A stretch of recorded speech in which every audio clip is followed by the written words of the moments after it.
Division went into combat on D-Day with 16,000 men, 44,000 casualties. It's sponsored by a forum out of Texas, and they've been sending people to Normandy for quite a few years, 10 or 12 years, and this is the final trip. I don't know just how many people they have coming, but it'll be 40, 50 probably. But this is the last one because they can't find too many of them that aren't going with walkers or wheelchairs. We're dying. Yeah, we're dead. We both went back in 1984 on the 40th anniversary. We didn't go there when President Reagan went in June, but we went in September.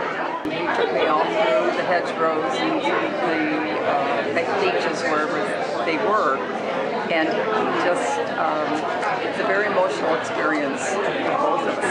We were in a small French hotel in Normandy and had dinner one evening. And there were two German men sitting opposite me at another table and a French couple sitting next to us.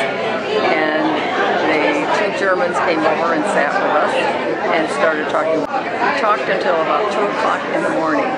And these four men, the two Germans and the Frenchman and Don, had all been in the same areas shooting. The two Germans shooting at the Frenchman and the American soldier, all through the same area at the same time.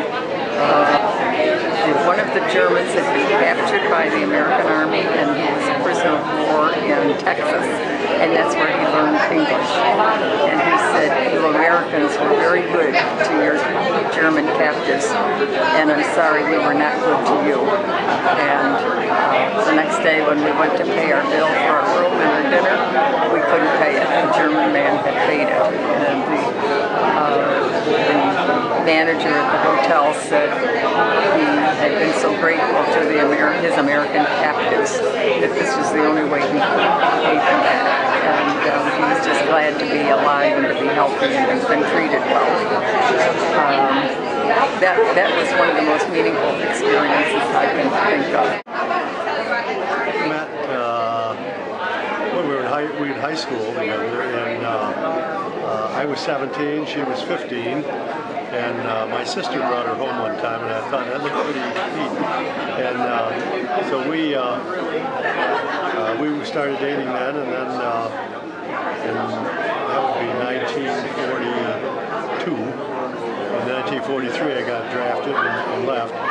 And then we corresponded the whole time during the war. Email was a very thin, tissue-y kind of paper, very small paper, maybe about a 5 by 8, and you could only fill one side of it. And then his letters, most of they blacked it out with magic marker so that you could only read about one out of every 3 or 4 words because they didn't want you to know anything. And